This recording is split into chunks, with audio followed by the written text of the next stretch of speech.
हो सर. हो सर.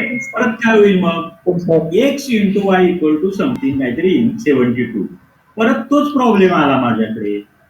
वन इक्वेशन आणि टू अननोन आले एक्स आणि वाय. परत तोच विषय परत कसं काय सर? एक व्हॅल्यू एक्स एक व्हॅल्यू वाय आणि एकच इक्वेशन कसं फाइंड आउट करणार? त्या एक्स आणि वाय मध्ये काही रिलेशन आहे का? तर टोटल मायनस हाफ घेऊ शकतो. नाही, एक्स आणि वाय मध्ये काही रिलेशन आहे? एक्स. हाफ नाही ना घेऊ शकत. एक मिनिट. समजा आर एस किती आहे? What is length of R S? 18. Suppose समजा R D equal to 10. Suppose R equal to 10. What is value of DS? झोपलेली. 8. आता लाईट आली का? ही 8 कशी काय आली? 8 कशी काय आली नाही समजलं तुम्हाला. 8 कशी काय काढली तुम्ही? RS minus RD equal to RS sir. Okay, म्हणजे तुम्ही 18 मधून ते 10 मायनस केले असंच ना? हो सर. येस. हो. आता बरोबर. आता इथे माझी value instead of 10 it is x. तर DS काय येईल? 18 minus x.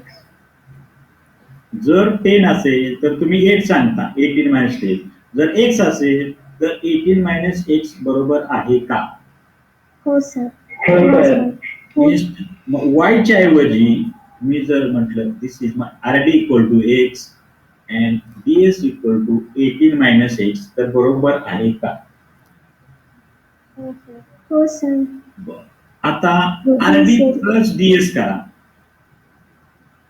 x plus 18 minus x काय सोल्युशन? आर एस ची व्हॅल्यू काय येईल? 18x minus x square. नाही, परत एकदा आहे. X R D equal to X plus 18 minus X या दोघांची सोल्युशन किती येईल? 18 आणि आर एच ची व्हॅल्यू 18 गिव्हन दिली आहे का? ते दिली आहे का? हो सर. म्हणजे तुम्ही जे कन्सिडर करताय ते बरोबर आहे. R D equal to X therefore DS equal to 18 minus X हे समजलं का? परंतु तुम्ही विचार हे असं त्यामुळे काय फरक पडला? X into 18 minus x. आता ह्या इक्वेशन मध्ये x multiply by 18 minus x किती अननोन आहेत? X. हा एक्स अननोन किती? How much? 1 2 3 4. 1. जर आपण वाय घेतला असता तर किती अननोन झाले असते? 2. त्यामुळे एका इक्वेशन मध्ये 2 अननोन सॉल्व्ह करता नसते. आता इक्वेशन 1 आहे आणि 1 अननोन आहे तर मी सॉल्व्ह करू शकतो का? हो सर. तर हे समजलं का सांगा? This R D equal to X and 18 minus X. एवढंच लक्षात ठेवा. 18 आहे इथे समजा 10 म्हटलं तर इथे 18. 8 कसं येईल? 18 मायनस 10 हे समजलं का? हो sir. ds equal to x. ds equal to x. dr plus ds equal to rs. Yes sir. What is value of dr? Find out. करायची आहे. ds equal to x equal to rh ची value 18. Therefore dr equal to 18 minus x. ds ची value x. dr ची value 18 minus x हे समजलं का? हो सर. हो सर. या 18 Chords in arrays आता आपण नेहमीप्रमाणे सुरू करू शकतो. Intersect each other at point D inside the circle. By theorem of internal division of chords, dm equal to dm multiplied by dn equal to dr multiplied by ds. Value of dm 9, dn equal to 8. Now, what is value of dr? 18 minus x multiplied by ds. That is value of ds. x.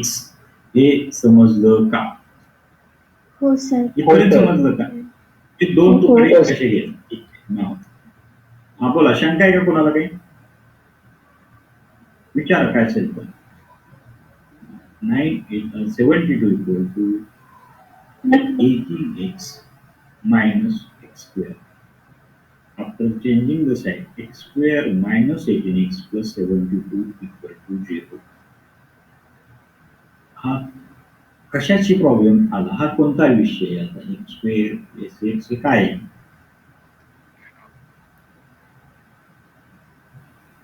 काय आहे? हे काय आठवते का तुम्हाला? हे पाहिल्यानंतर x square minus quadratic equation. Quadratic equation sir. नक्की आपण सर्कल पाहतोय, हे क्वाड्रॅटिक इक्वेशन येऊ शकतं याच्यामध्ये.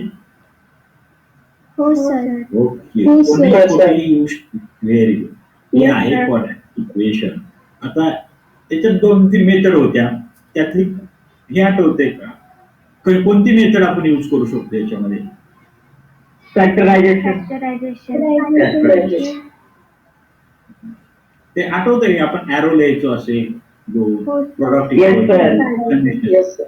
प्रोडक्ट किती सांगा बरं इथलं? प्रोडक्ट किती पाहिजे? 72. 72 कसं काय A सांगितलं? into C. Very good. Only C ना, ए इंटू सी. इथे जरी एक 1 असल्यामुळे त्याचं महत्व लक्षात येत नाही, परंतु समजा इथे सपोज 2x² असतं सपोज, तर प्रोडक्ट हा 72 मल्टिप्लाय बाय 2 आला असता. Always A into C. 72 into 1 जरी 1 चा इफेक्ट होत नसला तरी ते लिहायचं 72 इंटू 1, कारण काही वेळेला 3x कोएफिशियंट चेंज झाला त्यावेळी आपण विसरून फक्त सी लिहितो, म्हणून ए इंटू सी. आणि समेशन -18. मायनस. ते कशी काय समजली -18? ए घ्यायचा का सी घ्यायचा? B ची व्हॅल्यू. बी ची व्हॅल्यू घेतली सर. 72. आता हे फॅक्टर कसे पाडायचे?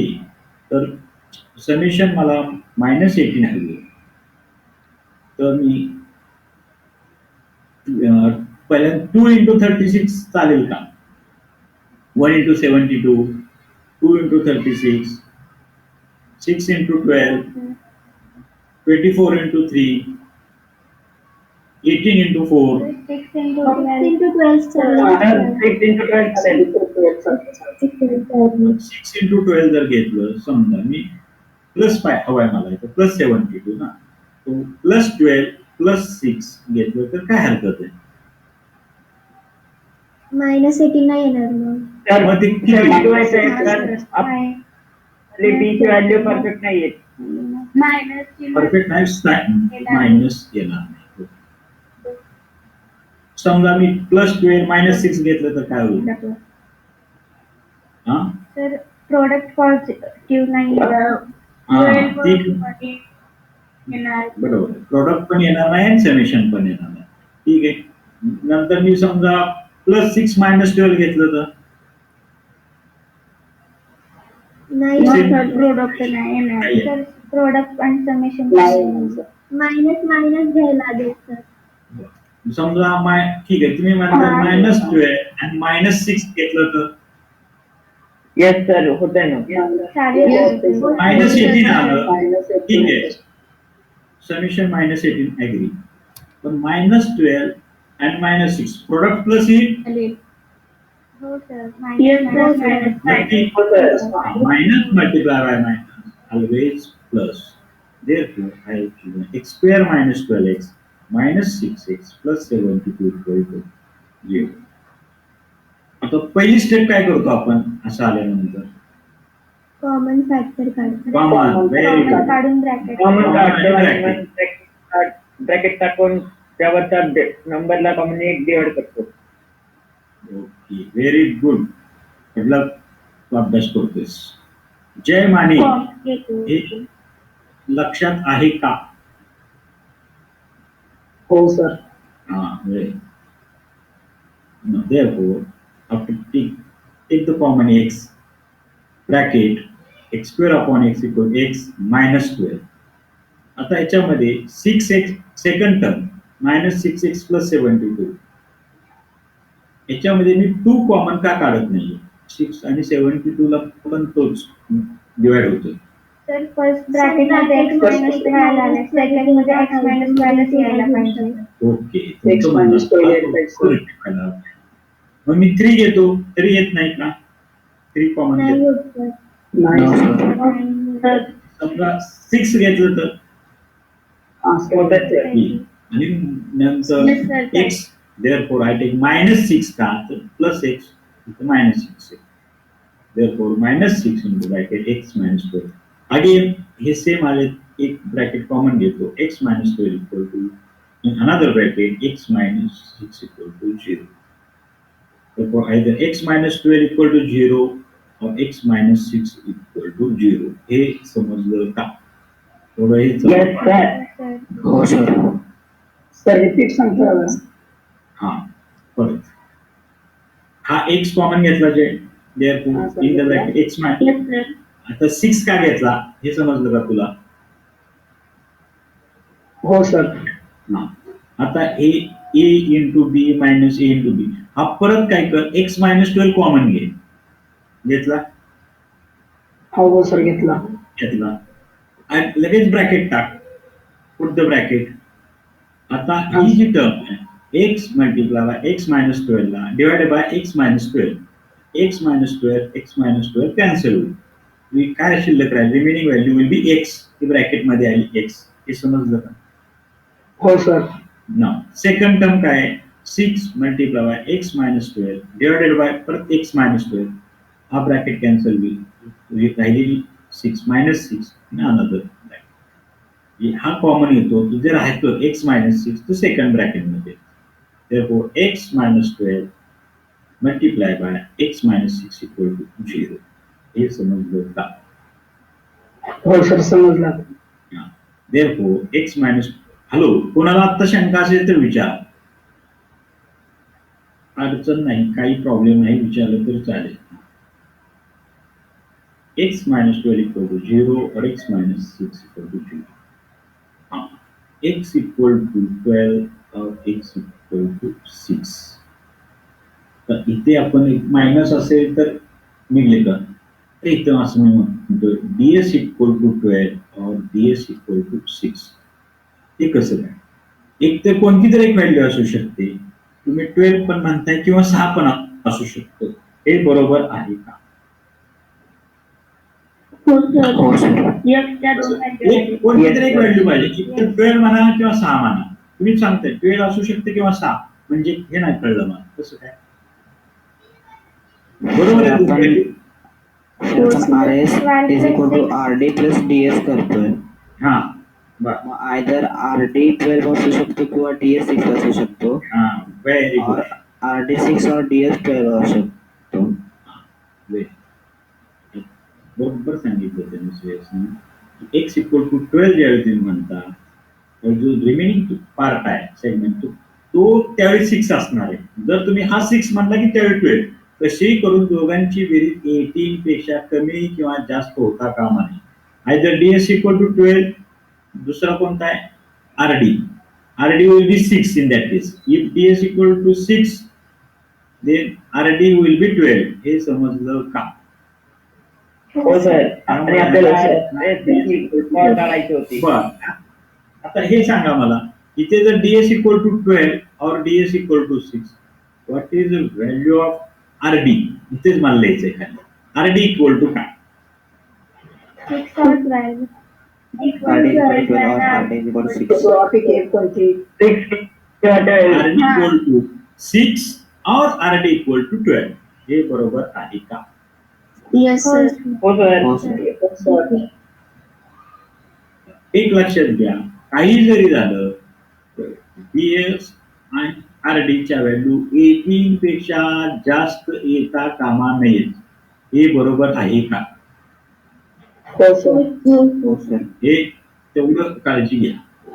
हो सर. नेक्स्ट आता ही फिगर पाहिल्यानंतर परत माझा क्वेश्चन आहे ह्याच्यामध्ये कॉर्ड एक्सटर्नली डिवाइड होतात का इंटरनली? नाही होत सर. नाही होत. नाही ते ऍप्लिकेबलच नाही. होत नाही. In the figure, O is the center of circle, which point of contact segment OE. आता हे OE perpendicular to segment AD दिलंय त्यात काहीतरी हे असणार okay AB equal to 12 here. AC equal to 8. Find AD. Okay, then find DC equal and D. Ah, problem will try tangent seconds. The ray AAB is tangent to the circle at point B. Therefore, AB square are tangents apart. AB square equal to AC outside circle apart and total into AD. हा formula बरोबर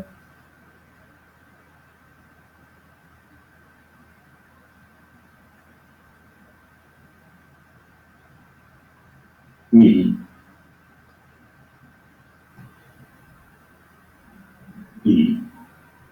Therefore, AD equal to 144 upon 8.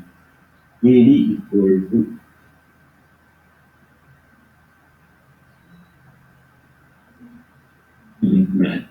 करायचं आहे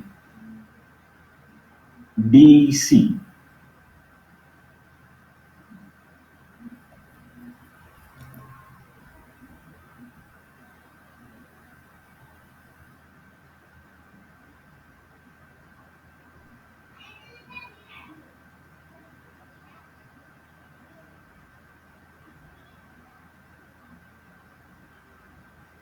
आपण 18 subtract करू. AD. Then AC ची value माहिती आहे हो सर 8. हो सर 8. हो सर 8. त्याच्यामध्ये फॉर्म्युला गरज नाही. AC plus CD equal therefore CD equal to AP minus 8. Therefore CD equal to 10. तर काय हवं त्यांना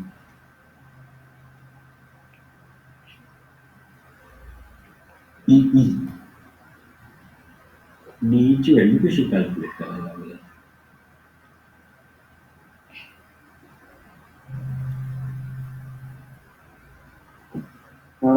आणि कॉर्डला बायसेक्ट झाली. जर असं काय आहे का की जर सेंटर पासून परपेंडिक्युलर फॉरवर्ड टाकला तो असं तुमचं म्हणणं आहे का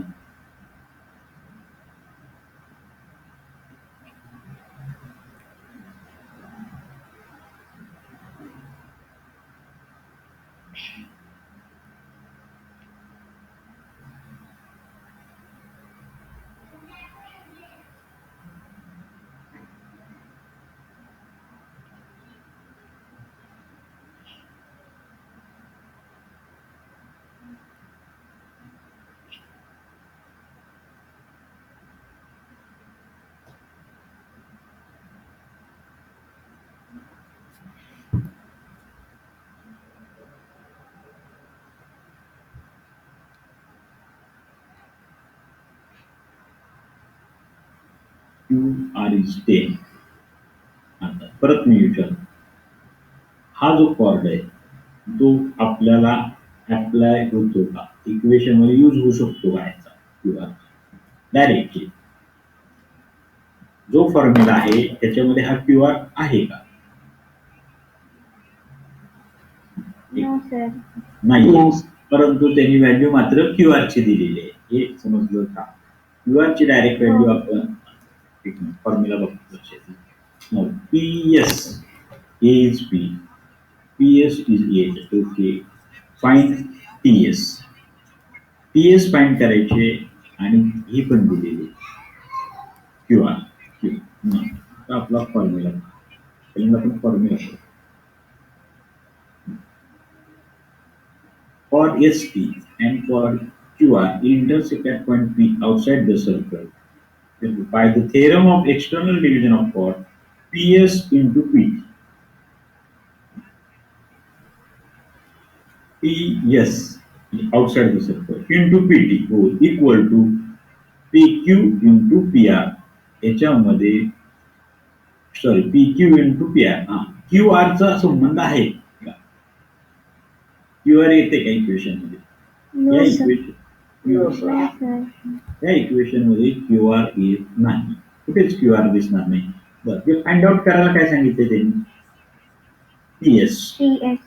टीएस तर आहे का? टीएस तर दिसत नाही. मग काय करणार तुम्ही या केसमध्ये? कसा यूज करणार आपण?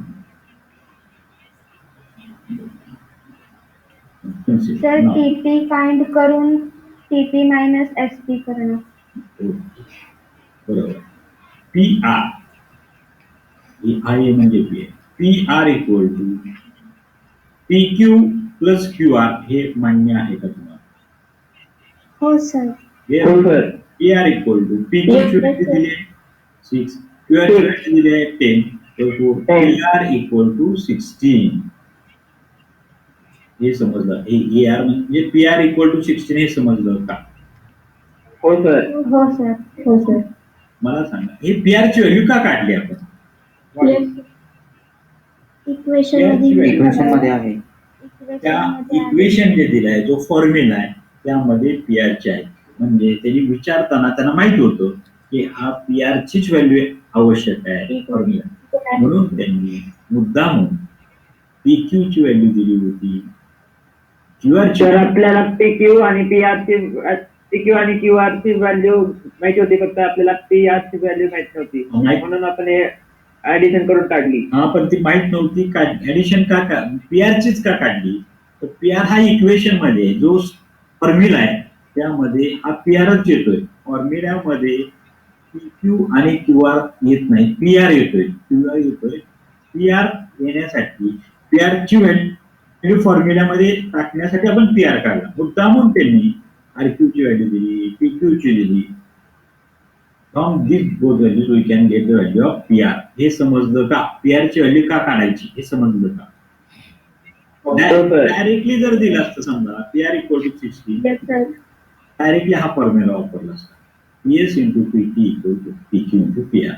म्हणजे हे लक्षात ठेवा, हे डिवाइड होत आहेत त्यात कुठले सेगमेंट PS, SE, EQ. हे म्हणजे EQ, RQ याच्यामध्येच प्लस मायनस करून तुम्हाला शेवटी याच्याशी रिलेशन ठेवायचं. PS into PT, PQ into PR. हे समजलं का? हो sir.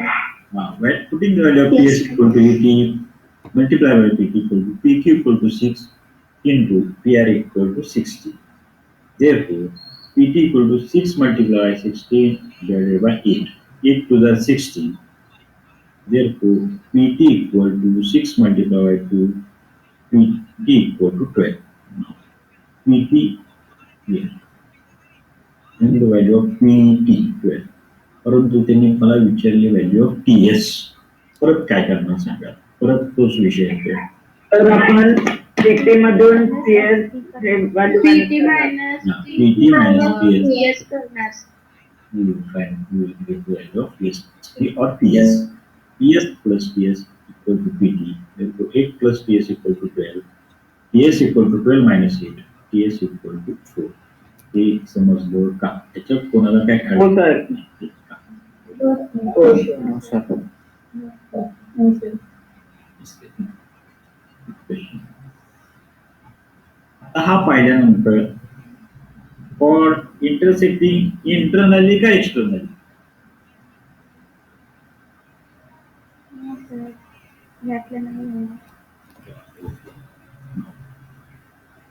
In the figure, say EF is a diameter.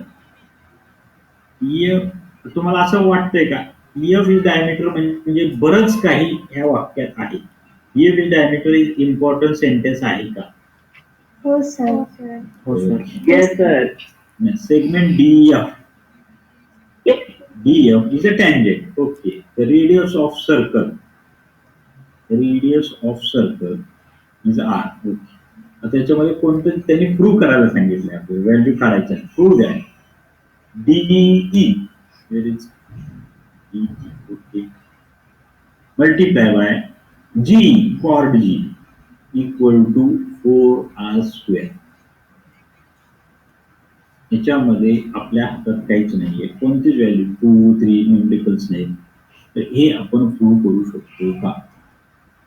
हो sir.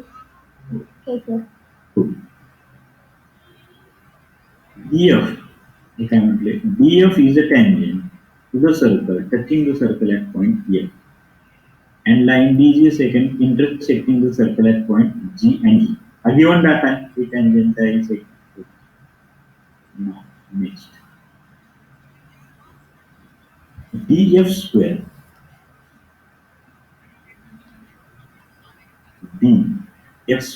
equal to DE multiplied by DG असं ते इथं लिहिलेलं आहे. हे बरोबर आहे? हो सर. हे कसं काय आलं? इथं तर एक्सपेरिमेंट नाही. Tangent second segment theorem. Tangent second theorem. Theorem तो यूज केला. इथे डायमीटर तुमच्याकडे कॉर्ड्स इंटरनली एक्सटर्नल आहे, हाच परत यूज करायचा आहे टॅन्जंट. त्याच्यानुसार DF square equal to DE multiply by DG हे तुम्हाला मान्य आहे. By tangent second segment theorem DF square equal to DG into D हा शेवटी यूज केलाच आपण. नाव in triangle DEF